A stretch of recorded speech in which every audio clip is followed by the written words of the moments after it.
Di dunia dengan tatanan baru, sebagian manusia membangkitkan kemampuan superhuman yang dikenal dengan player. Mereka bertarung untuk menaklukkan tower yang tiba-tiba muncul. Aku adalah player level 1 terkuat di dunia. Video ini merupakan kelanjutan cerita dari part sebelumnya. Di cerita sebelumnya, Kim Gi-gyu mengetahui fakta tentang ayahnya yang seorang pemimpin manusia. Gi-gyu juga melihat awal penciptaan tower dan Kronos yang ternyata berkhianat saat penciptaan tower hampir selesai. Setelah mengetahui semua itu, Gi-gyu diberi trial untuk mengalahkan dirinya sendiri. Di area hamparan galaksi, Gi-gyu heran melihat dirinya sendiri. Jadi kau ingin aku mengalahkan diriku sendiri? Sistem menjawab, dia adalah diri Anda yang sebenarnya, yang Anda harus sembunyikan. Ketika Anda kalah melawannya, segel padanya akan lepas. Pertarungan pun dimulai. Tanpa banyak bicara, Gi-gyu lain mulai bergerak dan sudah berada di hadapan Gi-gyu. Satu serangannya berhasil dihindari Gi-gyu. Dia cepat, aku bisa merasakan dari serangannya. Dia ini kuat. Gi-gyu lain memberi tendangan yang bisa dihindari Gi-gyu. Gi-gyu balik memberi tendangan yang bisa ditahan oleh Gi-gyu lain. Keduanya beradu pukulan dengan sengit. Keduanya menjaga jarak. Gi-gyu berpikir, linkku dengan egoku saat ini terputus. Tapi kenapa aku bisa bereaksi dengan serangannya? Aku tahu ini berbeda dari waktu aku mengandalkan ego. Aku tanpa sadar telah menjadi lebih kuat selama ini. Gi-gyu lain berkata, kenapa kau merasa asing begitu? Lucu sekali. Apa kau merasa senang atau sedih? Rupanya kau masih tidak tahu kekuatan macam apa yang kau miliki.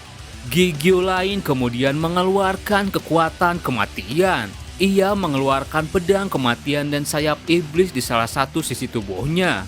Gi-gyu heran, itu kekuatan Death. Tanpa banyak bicara, Gi-gyu lain memberi serangan Death yang membuat tanah di sekitar hancur. Gi-gyu berhasil menghindar dan sudah melayang di atasnya.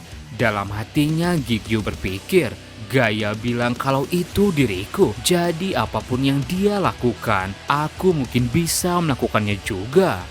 Gi-gyu bisa mengeluarkan Death di tangannya. Gi-gyu memberi serangan, sebuah ledakan terjadi. Tapi di sana, Gi-gyu lain berhasil menghindar dan balik memojokkan Gi-gyu.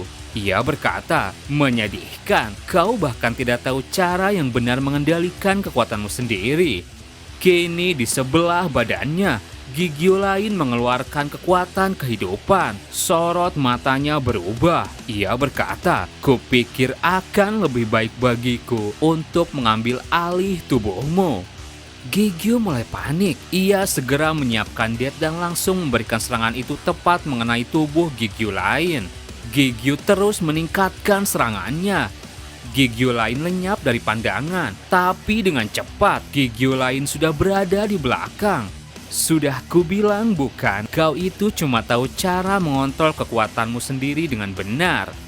Gi-gyu kembali mengeluarkan Death untuk menyerang, tapi lagi-lagi tak berhasil melukai Gi-gyu lain. Gi-gyu mulai panik setelah yang ia katakan, aku tak bisa menggunakan kekuatanku sesuai keinginanku. Aku sudah terbiasa menggunakan kematian pada trial pertama. Apa absennya Rui menyebabkan perbedaan sebesar ini? Gi-gyu lain melesat maju. Gi-gyu kembali mempersiapkan Death. Gi-gyu berhasil menangkis serangan Gi-gyu lain. Gi-gyu lain terus menyerang tanpa henti. Gi-gyu kembali berpikir, kekuatan kematian yang menjadi lebih kuat akan menjadi kerugian. Kekuatan kematian mungkin akan semakin sulit untuk dikontrol. Ia teringat perkataan Demon King Sojong, ada keseimbangan dan kekuatan dalam kekuatan spesialmu. Kau tak bisa menyingkirkan satu sisi. Gi-gyu yang teringat itu langsung mengeluarkan kekuatan kehidupan. Ia mulai menyerang dengan dua kekuatan itu. Gi-gyu lain tersenyum. Aku tahu itu, tapi apa menurutmu dengan menggunakan kekuatan kehidupan dan menyeimbangkannya? Kau mampu mengontrol kekuatanmu dengan stabil. Gi-gyu lain mengambil ancang-ancang, lalu ia melesat maju. Cukup bermain-mainnya, aku akan menelanmu dengan utuh. Gi-gyu lain menempelkan dua pedangnya.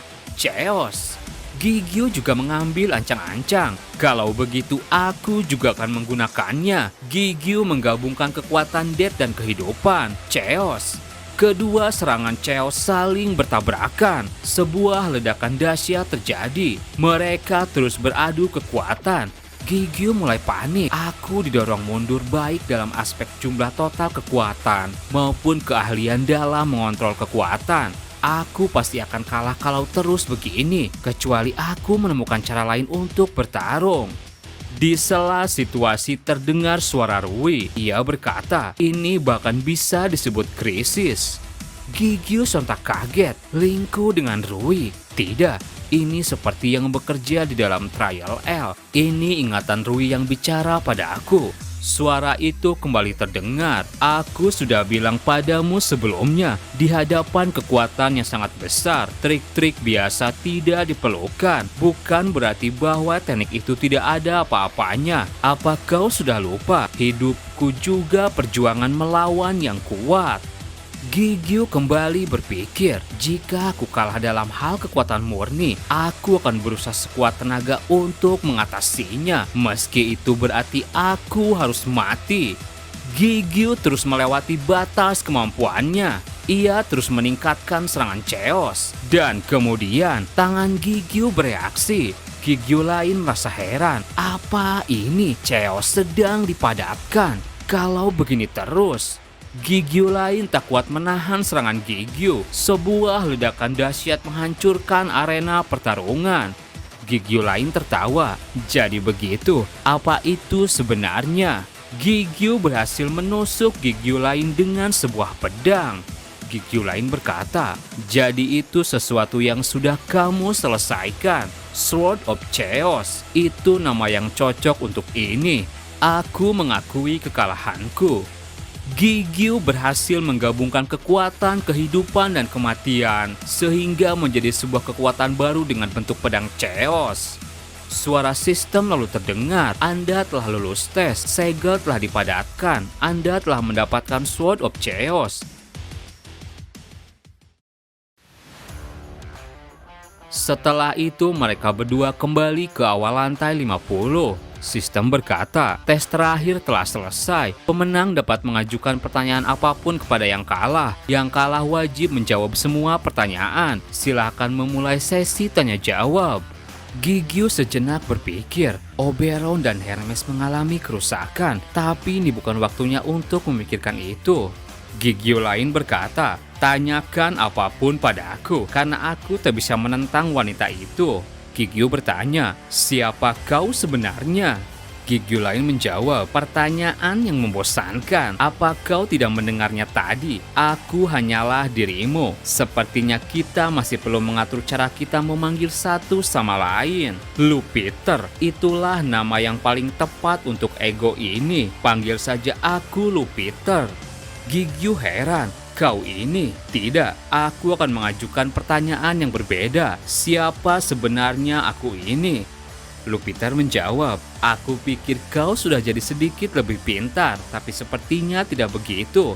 Kurasa meskipun kau sudah mendapatkan ingatan Lucifer dan Mikael, kau masih dalam pembatasan. Kau adalah aku, dan aku adalah kau. Kita bukanlah tubuh yang terpisah. Itulah jawabannya. Jangan mencoba memisahkan kita. Kau harus memahami itu untuk mendapatkan kekuatan sejatimu. Aku tak bisa memberitahumu apapun lebih dari ini, karena kausalitas tidak akan mengizinkannya. Gigio heran, kausalitas apa maksudmu? Lupiter bilang, itu penjelasan yang rumit, tapi kau bisa menganggapnya sesuatu yang mirip seperti Penalty Tower. Aku tak bisa memberitahu kamu segalanya, jadi sebaiknya kau memilih pertanyaan berikutnya dengan bijak. Gigio lalu bertanya hal yang lain. Kronos, apa dia benar-benar ayahku? Aku tak tahu ayahku termasuk salah satu pioner. Aku juga tidak tahu bahwa dia seorang penguasa dan bisa sedekat itu dengan wanita lain yang bukan ibu. Lupiter menjawab, dia benar-benar ayahmu. Penjelasannya juga rumit, tapi Kronos. Lupiter lalu menyadari sesuatu. Ya ampun, sepertinya kausalitas tidak mengizinkanku untuk bicara lebih jauh. Kurasa disinilah kita harus berhenti. Tubuh Lupiter perlahan-lahan menghilang. Ia berkata, semua pertanyaan yang kau punya saat ini, kau akan mendapatkan semua jawabannya dalam waktu dekat. Sampai berjumpa lagi, Kim Gigyu. Sistem berkata, Anda telah lulus tes, memindahkan ke ruang hadiah. Gigyu tubuhnya lalu dipindahkan. Di ruang hadiah tersebut, semua egonya memanggil, Master, warna rambutmu berubah. Tiba-tiba Gigyu rambutnya menjadi warna abu-abu dan sedikit panjang. Gigyu heran sendiri, apa ini karena pengaruh Chaos? Rui bilang, rambutmu juga jadi lebih panjang, itu bukan pertanda baik. Mungkin karena itu di bawah sumbu waktu yang menyimpang dari kewajaran. Brunhat bilang, semua koneksi kita terputus saat Master menjalani trial. Gigyu bilang, kalau begitu kita harus bergegas, kita harus segera keluar dari sini. Gigyu hendak mengambil hadiah. Rui lalu menyadari sesuatu. Tunggu sebentar, Master. Menurutku kita tak perlu bergegas. Aku merasakan waktu di tempat ini telah berhenti. Lebih tepatnya waktu di luar telah berhenti. Gigyu heran, apa maksudmu? El menjawab, meskipun kamu menghabiskan lebih banyak waktu di sini, tidak satu detik pun akan berlalu di luar. Aku merasakan hal yang sama seperti Rui. Aku pikir ini adalah ulah tower. Gigyu menjawab, apa ini ulah gaya? Aku sebenarnya perlu waktu untuk memilah informasi yang kuperoleh. Rui menjawab, lebih baik begitu. Mari kita dengar apa yang sudah kau pelajari, apa yang terjadi di tes ketigamu. Gigyu kemudian menceritakannya. Setelah itu El berkata, kalau dipikir-pikir ini agak aneh. Meskipun hubungan antara neraka dan surga tidak baik sejak awal, aneh jika perang besar terjadi tanpa tanda-tanda sebelumnya. Rui menjawab, tapi mungkin saja bagi seorang seperti Gabriel yang memanipulasi situasi agar hal itu terjadi, dia bisa menyebabkan pecahnya perang untuk mengalihkan perhatian El.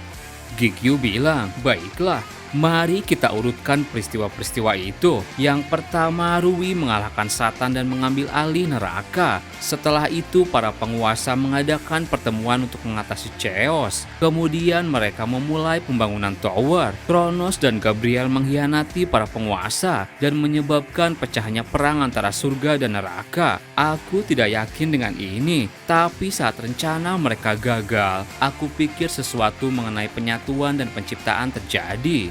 Rui berkata, setelah itu yang terjadi seperti yang kau lihat.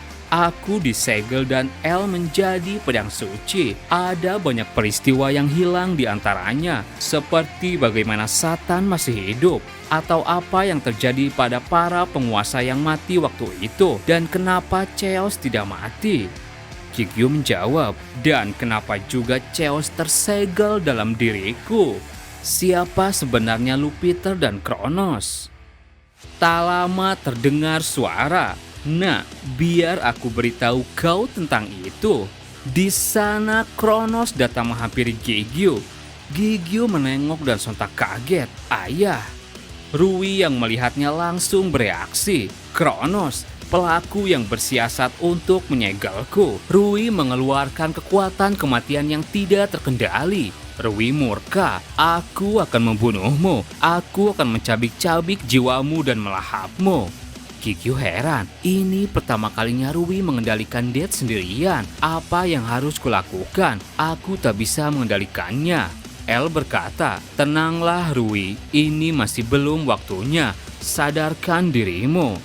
Rui yang mendengar itu mencoba untuk menenangkan dirinya. Rui menjawab, kau benar, aku tak percaya aku melakukan sesuatu yang tidak perlu. Meskipun aku tahu ini bukan tubuh aslinya, sepertinya aku sudah menumpuk lebih banyak kemarahan daripada yang aku kira.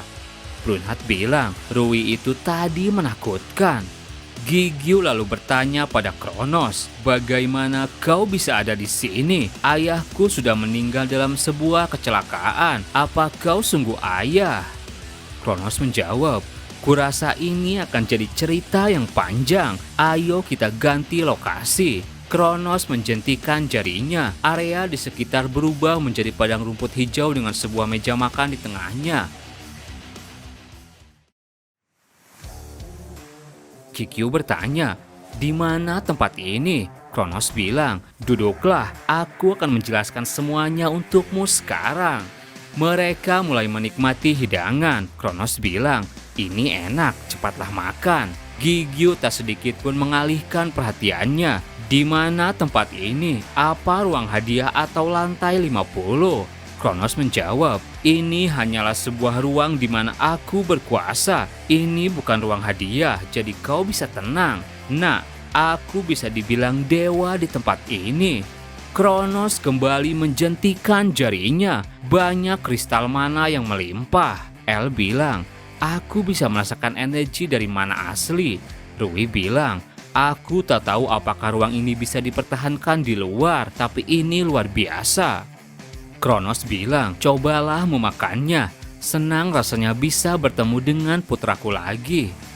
Gigio menjawab, "Aku butuh penjelasan sebelum aku bisa memanggilmu ayah. Kau terlihat sepertinya, tapi bagaimana aku tahu ini bukan tipuan orang lain?" Kronos hanya tersenyum. "Itu benar. Baiklah, apa yang ingin kau tanyakan?" Gigio berkata, "Aku akan mengatakan ini lagi. Ayahku sudah meninggal dalam sebuah kecelakaan. Setelah itu ibuku jatuh sakit karena penyakit yang tak bisa disembuhkan. Dia merindukan ayahku bahkan saat berbaring sakit." Kronos bilang, "Kau bohong. Apa kau coba menjebakku? Bukankah ibumu sudah sembuh karena eliksir yang kau dapatkan?" Gigio sejenak terdiam. "Jadi kau sudah tahu?" Gigio teringat kembali kehidupannya saat masih susah. Ia berkata, "Kau sudah tahu sementara kami menderita selama puluhan tahun. Apa yang kau lakukan selama ini?" Gigio di sana menangis. "Aku mengerti sekarang. Kau bukan ayahku. Dan meskipun kau ayahku, aku tidak berniat mengakui." Gigio kemudian heran, apa ini air mata? Apa ini kesedihan atau amarah? Aku punya emosi sebanyak ini yang menumpuk dalam diriku. Tidak, ini adalah emosi milik Lupiter. Tapi kenapa? Suara sistem kembali terdengar. Pendekatan ilegal terdeteksi, mulai memblokir pendekatan. Kronos sadar itu dan bilang, "Ya ampun, aku ketahuan lebih awal dari yang aku kira. Sudah waktunya bagiku untuk pergi." Seperti kecepatan cahaya, Kronos sudah melewati Gigio. Kronos kemudian memegang tangan Gigio. "Aku ingin kau mengembalikan ini pada aku. Sabit of Time and Space." Jam di tangan Gigio kemudian bereaksi dan berubah menjadi sabit. Semua egonya langsung keluar. Kronos bilang, "Astaga, kau punya beberapa bawahan yang sangat setia." El berkata, "Menjauh dari Master sekarang." Rui bilang, "Kronos, jangan melampaui batas. Kau pikir kami tidak bisa melukaimu hanya karena ini bukan tubuh aslimu?" Brunhat bilang, "Aku akan melindungi Master." Kronos menjawab, "Aku sudah bilang bukan. Di ruangan ini aku adalah dewa." Kronos menggerakkan jarinya dan area kembali ke awal lantai 50. Gigio mendadak heran. "Egoku." Kronos bilang, "Tenanglah, aku hanya sementara memisahkan mereka dari luar. Gaia akan segera ikut campur dan kau akan kembali ke ruang hadiah." Gigio bertanya, "Apa hubunganmu dengan Gaia? Setelah rencanamu gagal, apa yang terjadi pada Gaia? Apa yang terjadi pada dunia?" Kronos menjawab, "Gaia menciptakan kembali dunia dengan kekuatan dari dewa dan Chaos. Dia membuat kembali dunia ke keadaan awalnya. Dia membalikan dimensi yang sudah terhubung dari para penguasa yang sudah mati, bahkan mengembalikan Chaos ke keadaan semula. Satu-satunya hal yang berubah adalah Tower dan dunia baru yang diciptakan Gaia. Itulah dimensi tempat kau tinggal, Bumi. Ingat ini, nak, dunia di mana dewa tidak ada dan dimensi menjadi kacau. Semua hal yang terpengaruh karena kesombonganku dan obsesi Gaia. Hanya kau yang bisa memperbaikinya. Dan satu lagi, ayahmu yang menikahi Lee Sojin serta melahirkanmu dan Kim Yojung. Itu bukan aku, tapi yang pasti fakta bahwa Kronos menyayangimu. Selamat tinggal." Kronos kemudian menghilang. Gigio teriak, "Tunggu, aku masih punya banyak pertanyaan." Suara sistem terdengar kembali. Penyusup ilegal telah ditangani. Ruang dan waktu sedang dipulihkan. Setelah itu Gigyu kembali ke ruang hadiah. Sejenak ia berpikir, perkataan terakhirnya apa maksudnya itu? Dia adalah ayahku tapi dia bilang bukan ayahku. Dan jam tangan itu, kenang-kenangan yang ayah tinggalkan adalah Sabit of Time and Space milik Kronos. Brunhard memanggil, "Master." Rui bilang, "Kau kembali." El berkata, "Master, maafkan aku gagal melindungimu." Link dengan egonya kembali terhubung. Gigyu menjawab, "Tidak apa-apa El, tidak ada yang bisa kalian lakukan dan tidak ada yang terjadi padaku juga." Rui menjawab, "Itu sebabnya aku tidak minta maaf. Apa yang terjadi di sana?"